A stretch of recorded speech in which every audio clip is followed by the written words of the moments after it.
I want to welcome you to a special edition of Tipping Point today as we keep you updated on the developments in Israel since the war began last Saturday, October 7th. I have joining me today from Israel, Brian Schrauger. Brian is a freelance journalist who served for 2 years as the head of the news division for Bridges for Peace and also as the bureau chief for USA Radio Network. His articles have also been published by the Jerusalem Post. Brian, thank you for joining me today.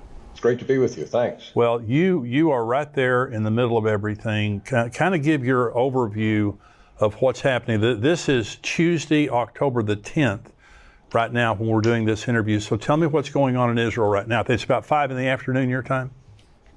It's about actually 6:20. 6:20. So how are things today? Thankfully, they are quieter than yesterday. I was up in the Golan when everything broke on Saturday and returned to the Jerusalem area on Sunday. And when I arrived home, it was tense.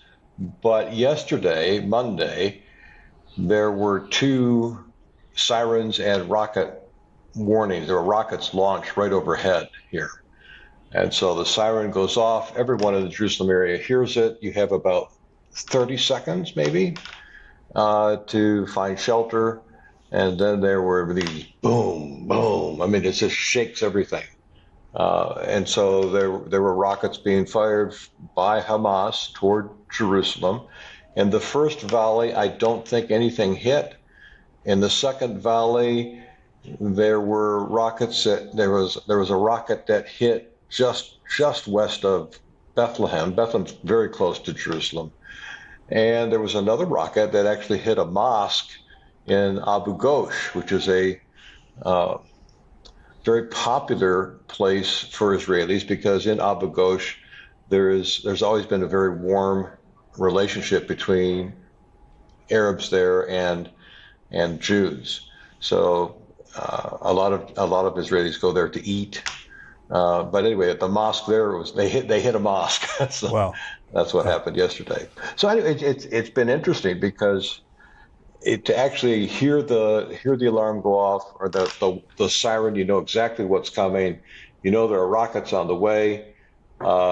Most people in Jerusalem are hurriedly moving to a safe room, which is every resident in Israel is required to have this, a bomb-proof shelter.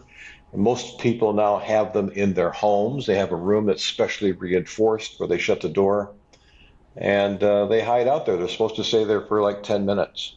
Wow. Oh, and then all day yesterday and today, we've heard jets flying over. So the F-35s, F-15s that Israel has in its Air Force fleet have obviously been making bombing runs over to Gaza, and we hear them flying over. It's a very small place.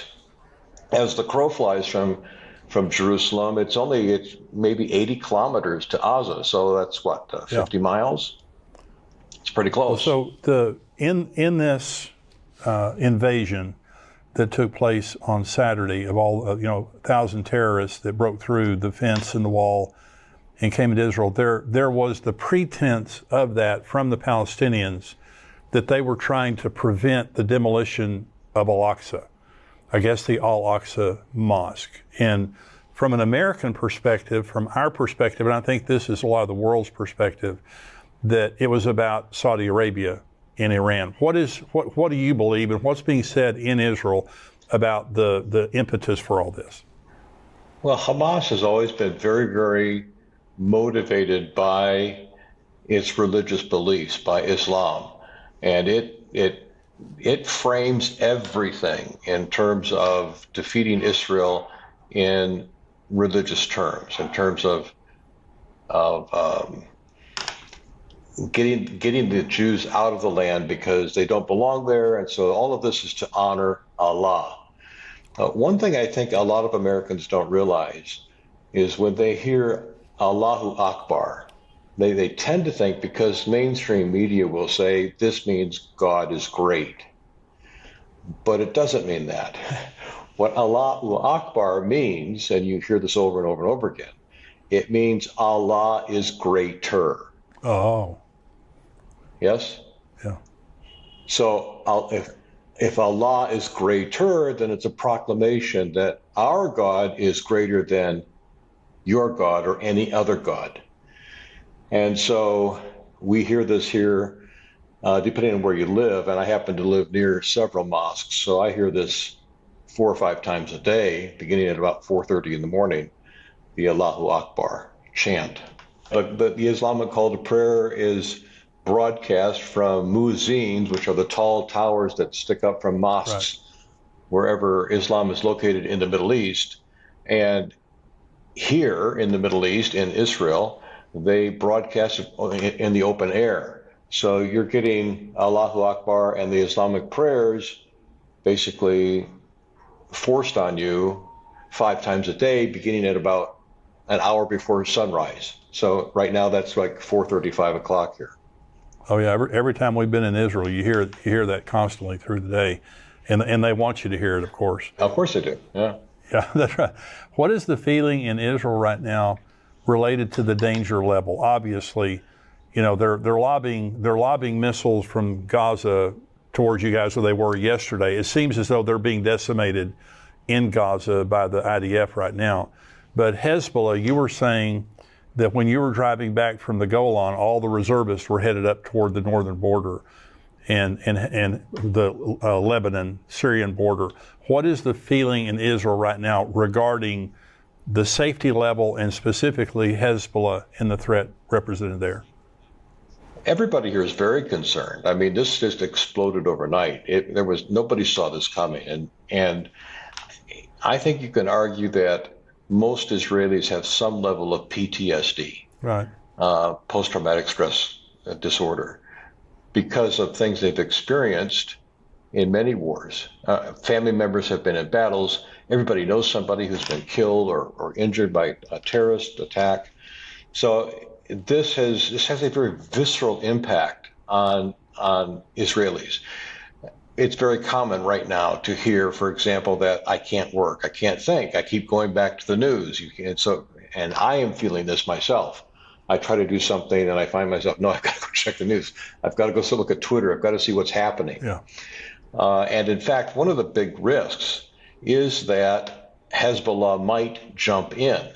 In fact, just maybe 30 minutes ago, a report came out that the IDF right now is responding to mortar fire, mortar fire that was aimed at the Western Galilee maybe an hour or so ago as we speak.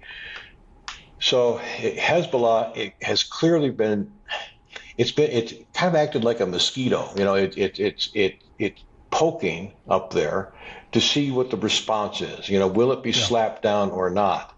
And the whole strategy of what happened here with this attack feels very much like a test run for what everybody expects will eventually come from Hezbollah in Lebanon, which will be a massive launch of rockets. They have far more rockets and far more sophisticated missiles than they do in Gaza. And Iron Dome, David's Sling, all of these things, they won't be able to stop every rocket. It just won't be possible. Right. That's one reason for this large barrage to come through, because some will hit. And so there was, I think, an attempt in part to see how Israel would respond and how well this strategy would work for Hezbollah at some point, sooner or later, to do kind of the same thing, but on a bigger scale. Wow. Well, you know, Psalm 83 talks about a war where it's a regional war where all of Israel's enemies come all at once. And they are miraculously, they overcome those enemies. And this could be leading up to that. Let's talk about Iran for just a minute. Now, Iran, there are still daily raids by Israel up in Syria regarding Iran. Iran is trying to bring they have arms in Syria and they have armaments on the northern border there. Is there any sense of a threat there from Israel, from the IDF? Well, Lebanon and Syria are right next to each other on Israel's northern border. So, yes, there's no doubt that Iran has been making Syria its place to develop and store weapons that it wants to supply to Hezbollah, including the manufacturing of them. And so there are huge ammo dumps. And although none of this is stated publicly for security reasons here, it's safe to guess that Israel has been regularly bombing these munition dumps and production facilities where bombs and other things are being produced to attack, maybe chemical weapons. And there have even been reports of the development of drugs, which are used largely, I think, to sell to raise money. So, yeah, I mean, Israel's been fighting Iran, for a couple of years. It's been a so-called silent war, and has made regular bombing runs. And I really don't know to the degree that that's continued since the attack began on Saturday morning. Right now, Israel is focused pretty much entirely, I think, on of course, it has to deal with Hamas and Gaza, and then, but it can't just be there. It has to also have its attention up to the up north. Right. One threat from this was that if Israel had all of its attention focused down south, then Hezbollah could slip in and come attack from, and there would be this pincer movement.